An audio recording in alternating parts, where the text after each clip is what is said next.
एक ऐसा रेवोल्यूशन जिसकी वजह से कई बड़ी गवर्नमेंट तक उलट गई, जैसा कि ईरान और सीरिया।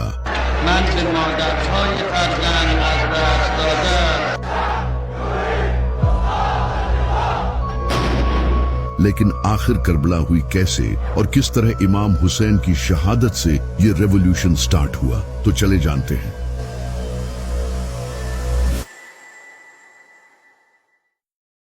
जब यजीद को मुआविया ने इमाम हसन अलैहिस्सलाम की ट्रीटी तोड़कर खलीफा बना दिया, तो अपनी मौत से पहले मुआविया ने अपने बेटे यजीद को वार्न किया और कहा कि हुसैन से होशियार रहना, अगर ये तेरे खिलाफ खड़ा हुआ तो तू नहीं बचेगा।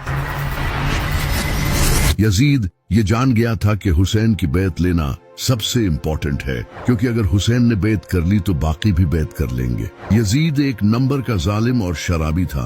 वो ये अच्छे से जानता था कि लोग इसकी बैत नहीं करेंगे, तो इसने जबरदस्ती तलवार की नोक पर लोगों से बैत लेना शुरू कर दी। इसने अपने सारे गवर्नर्स को खत भेजे और कहा कि वो इसके लिए जबरदस्ती लोगों से बैत लें, तो इसके गवर्नर्स ने लोगों को मार पीट के इनसे जबरदस्ती बैत लेना शुरू कर दी।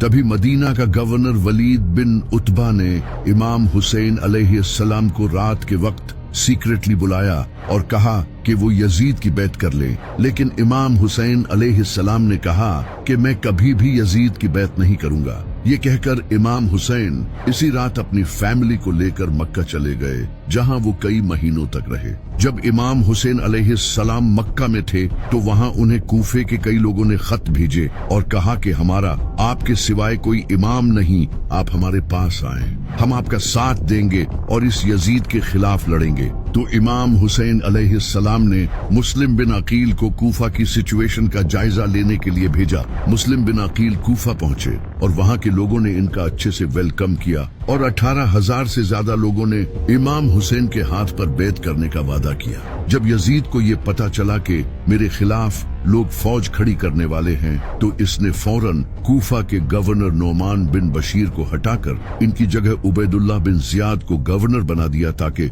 वो वहां जाकर इस मूवमेंट को खत्म कर सके। तो उबैदुल्लाह बिन जियाद बड़ी ही चालाकी से रात के अंधेरे में इमाम हुसैन की तरह के कपड़े पहनकर और अपना मुंह छुपाकर कूफा में एंटर हुआ। जब लोगों ने इसे देखा तो उन्हें लगा कि इमाम हुसैन इन्हें लीड करने आए हैं। लोग खुशियां मनाने लगे और इसके हाथ चूमने लगे। उस वक्त इलेक्ट्रिसिटी तो होती नहीं थी, तो रात के वक्त किसी को पता नहीं चला। उबैदुल्लाह बिन जियाद कूफा के महल में एंटर हो गया और अगले ही दिन इसने अपनी असलियत लोगों के सामने जाहिर कर दी और कहा कि जो भी हुसैन का साथ देगा उसका अंजाम बहुत बुरा होगा। इसने मुस्लिम बिन अकील को भी पकड़ लिया और उन्हें महल की छत से फेंककर शहीद कर दिया। और जो भी लोग इमाम हुसैन का साथ देने वाले थे, इनमें से कई लोगों को शहीद कर दिया और कई लोगों को जेलों में डाल दिया। इमाम हुसैन अलैहिस्सलाम इस वक्त तक कूफे की तरफ अपनी फैमिली के साथ निकल चुके थे, क्योंकि वो पिछले 4 महीनों से मक्का में ठहरे हुए थे